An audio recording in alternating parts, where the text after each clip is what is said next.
Students, आज की class में हम लोग प्रश्नावली 4.2 के सवालों को सॉल्व करने वाले हैं। तो चलिए हम लोग क्वेश्चंस को सॉल्व करते हैं। देखिए क्वेश्चन में क्या कहा जा रहा है, गुणनखंड विधि से निम्न द्विघात समीकरणों के मूल ज्ञात कीजिए। तो स्टूडेंट, यहाँ पर हमें कुछ द्विघात समीकरण दिए गए हैं। ये जो हमें द्विघात समीकरण दिए गए हैं, हमें इन द्विघात समीकरणों का क्या ज्ञात करना है, मूल ज्ञात करना है। वो भी किस विधि से निकालना है, गुणनखंड विधि से निकालना है। तो चलिए हम लोग क्वेश्चन को सॉल्व करते हैं और देखते हैं इसका सॉल्यूशन क्या होगा। तो स्टूडेंट, आप लोग क्वेश्चन को ध्यान से देखिए। हमें क्या दिया गया है, x square minus 3x minus 10 is equal to 0।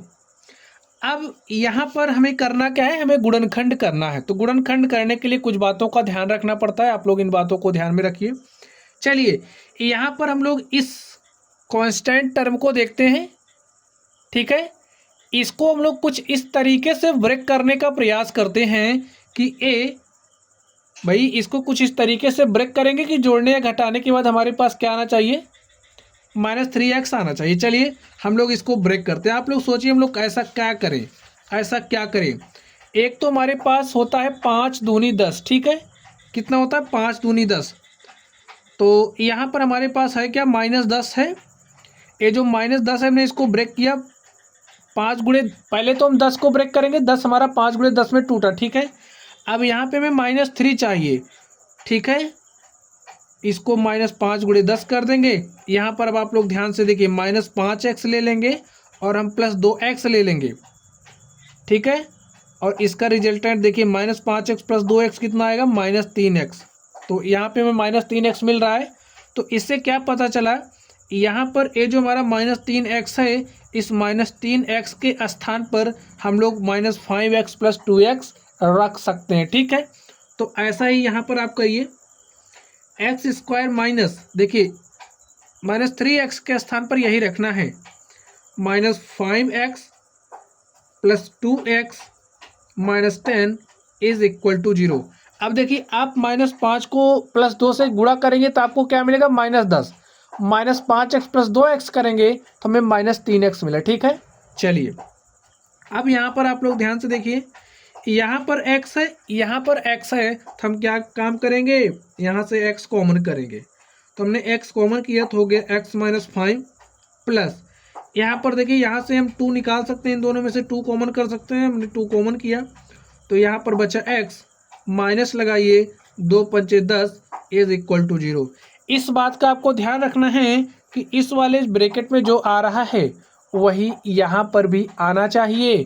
चलिए अब यहाँ पर x - 5 है इतने में, और यहाँ पर x - 5 है, तो हम क्या करेंगे, x - 5 को कॉमन कर लेंगे। तो हमने इसमें और इसमें से x - 5 कॉमन किया, हमारे पास बचा क्या है, यहाँ पर x बचा और यहाँ पर +2 इज इक्वल टू 0। अब स्टूडेंट, हमें मूल निकालने हैं। चलिए लिखिए, यदि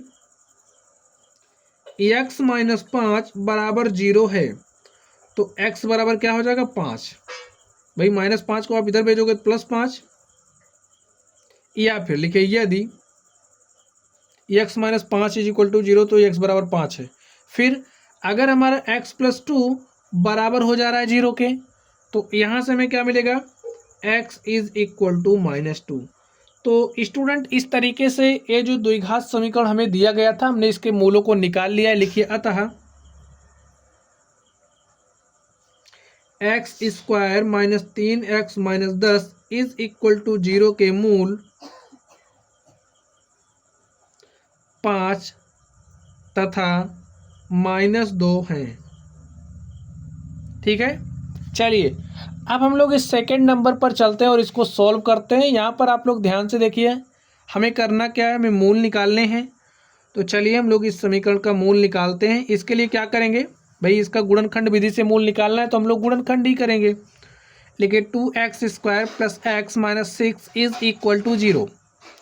अब यहाँ से देखिए, गुणनखंड करने का हमारा एक नियम होता है। नियम क्या है, नियम को आप लोग ध्यान से समझिए। यहाँ पर जो x स्क्वायर जब 1 होता है तो हम लोग ध्यान नहीं देते हैं, ठीक है। लेकिन अगर 1 के अलावा कोई दूसरी संख्या आती है तो x स्क्वायर का जो गुणांक होता है, वही x स्क्वायर का गुणांक क्या है, यहाँ पर 2 है। तो इस एक्स स्क्वायर के गुणांक को हम मल्टीप्लाई करते हैं इस कांस्टेंट टर्म से। कांस्टेंट टर्म क्या है, -6 है, और एक्स स्क्वायर का गुणांक क्या है, 2 है। तो इसको हमने मल्टीप्लाई किया तो हमारे पास -12 आ गया। अब ये जो -12 आया है, इसको कुछ इस तरीके से ब्रेक करना है कि हमारे पास क्या आना चाहिए, प्लस का एक्स आना चाहिए। चलिए अब हम इसको कैसे ब्रेक करें आप बताइए। अगर हम कर दें 4x को मल्टीप्लाई कर दें, देखिए -12 को ब्रेक करना है तो हम क्या कर सकते हैं, -4 गुणे में 3, तो -4 गुणे 3 करेंगे -12 आ जाएगा। लेकिन यहाँ पर देखिए अगर हम -4x + 3x करेंगे तो हमें -x मिल रहा है, जबकि हमें क्या चाहिए, +x। तो हम क्या करेंगे, इसको प्लस रख के इसको माइनस रख देंगे। अब देखिए जब हम ले लेंगे +4x - 3x = देखिए 4x में से 3x घटा हमने x आ गया हमारे पास। तो इस x के स्थान पर हम लोग इस मान को रखेंगे, ठीक है। ऐसे आप लोग सोच सकते हैं। चलिए तो यहाँ पर लिखे 2x²। अब इस x के स्थान पर क्या रखना है, 4x - 3x लिखिए, +4x - 3x - 6 = 0। अब आप हल कर लीजिए इसको, देखिए क्या आता है। यहाँ से हम लोग दो, देखिए यहाँ पर 2x² है, यहाँ पर 4x है। तो अगर आप लोग देख पा रहे हो अच्छे से, तो यहाँ से हम लोग 2x को क्या कर सकते हैं, कॉमन कर सकते हैं। तो हमने 2x को कॉमन किया, तो जब हमने यहाँ से 2x निकाल लिया तो हमारे पास बचा क्या, x। अब यहाँ से x तो निकल गया, 2 भी निकल गया, तो बचा क्या, 2। -3 यहाँ से हमने कॉमन किया, देखिए -3 कॉमन निकल गया, तो ये माइनस क्या हो जाएगा, ब्रैकेट के अंदर प्लस, ये माइनस वाला क्या हो जाएगा, प्लस हो जाएगा। 3 दूनी 6 = 0। यहाँ पर देखिए x + 2 है, यहाँ पर भी x + 2 है, तो हमने x + 2 को कॉमन कर लिया है। और यहाँ से देखिए 2x - 3 = 0, ऐसा आ गया हमारे पास। लिखिए यदि x + 2 हमारा बराबर है 0 के, तो x बराबर क्या हो जाएगा, इस +2 को इधर भेजिए -2। और अगर 2x - 3 हमारा 0 के बराबर है, तो 2x बराबर -3 को इधर भेजेंगे +3, और यहाँ से देखिए x बराबर क्या हो जाएगा, 3/2। तो यहाँ पर ये जो समीकरण हमें दिया गया था, हमने इसके मूलों को निकाल लिया। लिखिए अतः दिए गए समीकरण के मूल, दिए गए समीकरण के मूल x = -2 तथा 3/2 है। ठीक स्टूडेंट, चलिए अब हम लोग इसके अगले नंबर पर चलते हैं और देखते हैं इसका सॉल्यूशन क्या होगा। तो स्टूडेंट क्वेश्चन को आप लोग ध्यान से देखिए, क्या दिया गया है, √2x² + 7x + 5 √2 = 0। अब भाई गुणनखंड विधि से मूल निकालने हैं, तो गुणनखंड करने के लिए आप करोगे क्या, यहाँ पर जो x² का गुणांक होता है, x² के गुणांक को मल्टीप्लाई करते हैं कांस्टेंट टर्म से। तो कांस्टेंट टर्म हमारा क्या है, 5√2 है। चलिए तो हमारा जो 5√2 है, 5√2 को हम किससे मल्टीप्लाई करते हैं, x² के गुणांक को। तो x² का गुणांक क्या है, √2, तो मल्टीप्लाई कर लीजिए, देखिए क्या आता है, 5 √2 को √2 से जब हम मल्टीप्लाई करेंगे तो हमारे पास आ जाएगा 2। आप लोग इस बात को याद रखिए, जैसे अगर आपके पास √a है और आप √a को √a से मल्टीप्लाई कर रहे हो, तो आपके पास क्या आता है, a। इसी तरीके से यहाँ पर हमारे पास 2 आ गया। अब 5 को हमने 2 से मल्टीप्लाई किया, 5 दूनी हो गया 10। अब आप लोग करोगे क्या, यहाँ पर ये जो 10 आया है, इस 10 को हमें कुछ इस तरीके से ब्रेक करना है कि यहाँ पर हमें क्या मिले, 7x। चलिए अब हम सोच सकते हैं, अगर हम 5 गुणे, चलिए अगर हम 5 गुणे, देखिए 5 गुणे 2 किया 10। अब अगर हम 5x + 2x करें, तो 5 दूनी 10 भी हो जाएगा, प्लस 5x + 2x हमारे पास यहाँ पर 7x मिल भी जा रहा है।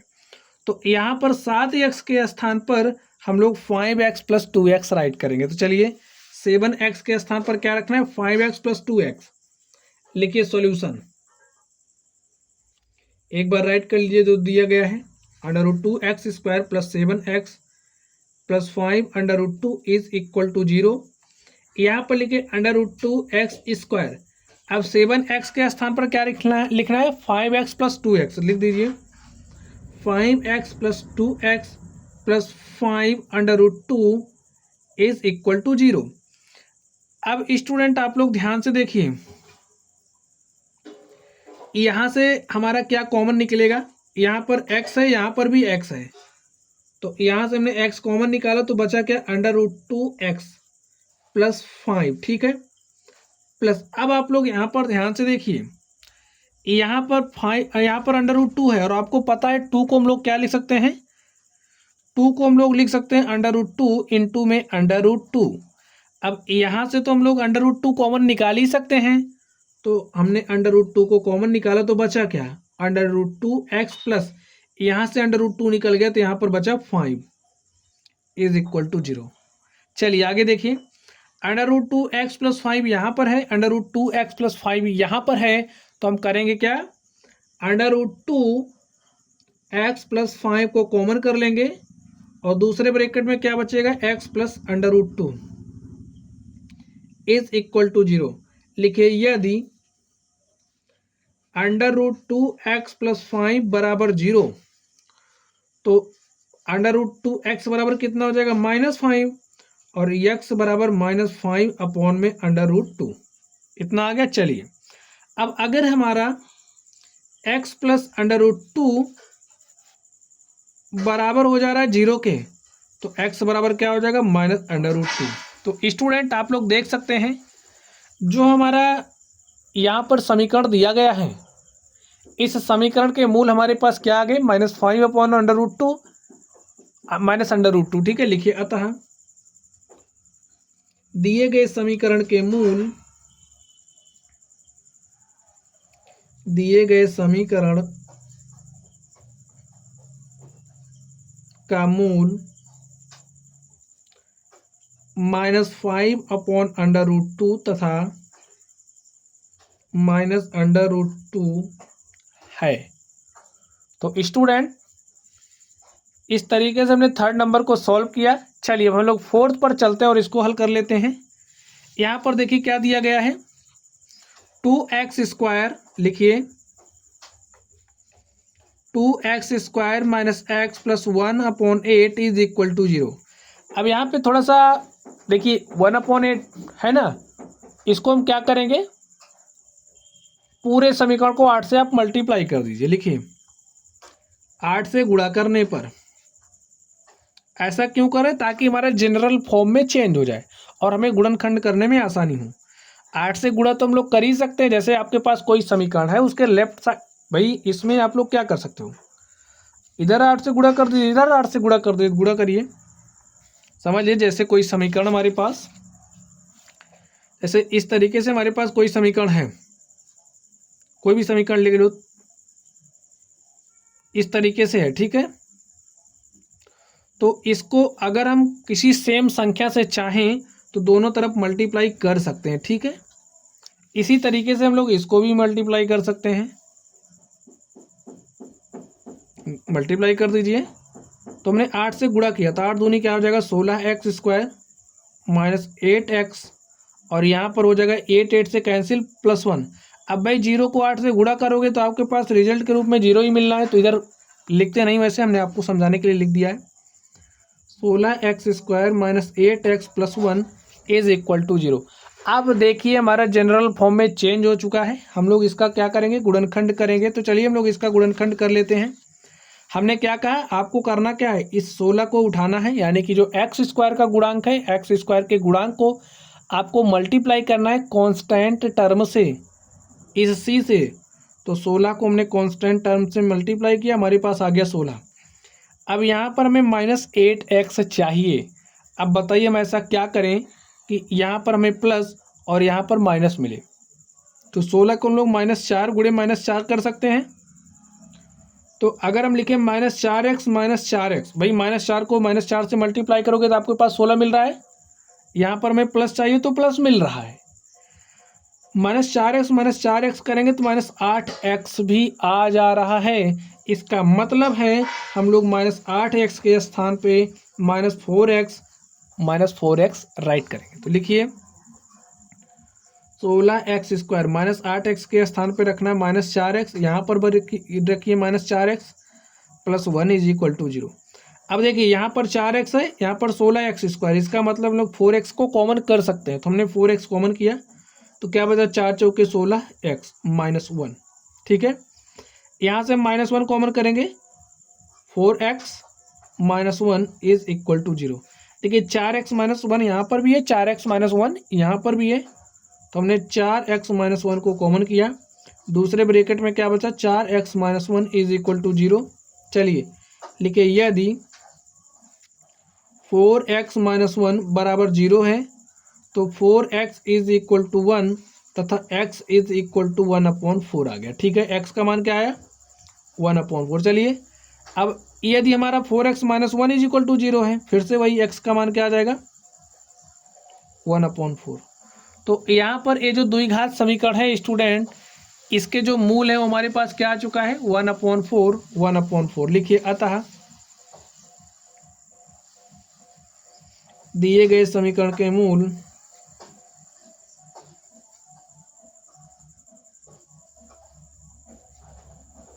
का मूल 1/4 तथा 1/4 है, यानी कि मूल क्या है, समान है। ठीक है स्टूडेंट, चलिए अब हम लोग इस 5वें नंबर पर चलते हैं और इसको भी सॉल्व कर लेते हैं। देखिए इसमें क्या कहा जा रहा है, इसमें भी वही काम करना है, हमें मूल ही निकालने हैं, गुणनखंड विधि का प्रयोग करना है। चलिए हल कर लेते हैं। लिखा गया है 100x² - 20x + 1 = 0। अब देखिए x² के गुणांक को आपको मल्टीप्लाई करना है 1 से, तो x² के गुणांक को आप मल्टीप्लाई कर दीजिए 1 से।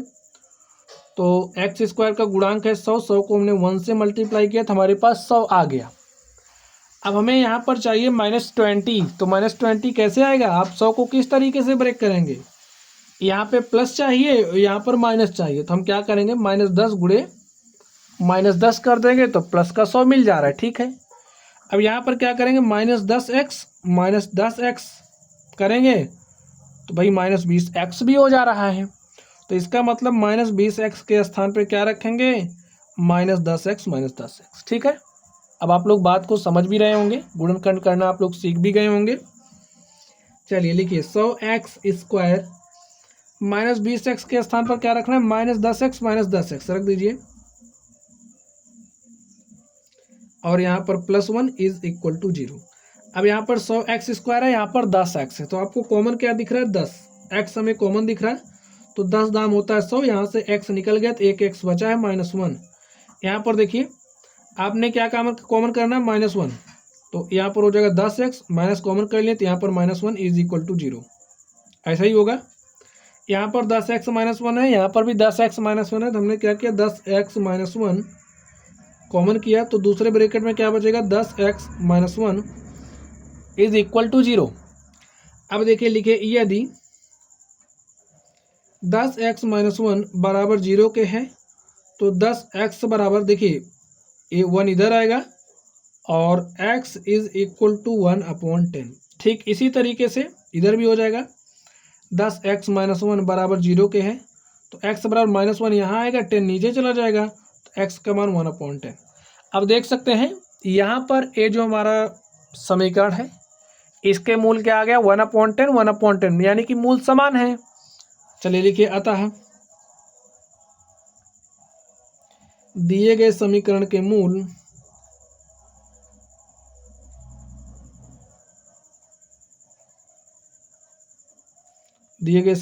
का मूल x = 1/10 तथा 1/10 है। तो स्टूडेंट्स आप देख सकते हैं इस तरीके से ये जो हमारा क्वेश्चन नंबर 1 था, हमने क्वेश्चन नंबर 1 के सवालों को सॉल्व कर लिया है। तो चलिए गाइज आज के लिए बस इतना ही, आप लोग पढ़ते रहिए। अगर आप लोगों को कोई भी डाउट हो तो आप लोग कमेंट बॉक्स में कमेंट करना। वीडियो पसंद आए तो वीडियो को लाइक कीजिएगा, चैनल पर नए हो तो चैनल को सब्सक्राइब कीजिएगा, अपने दोस्तों में शेयर भी करिएगा। तो चलिए आप लोग पढ़ते रहिए, थैंक यू।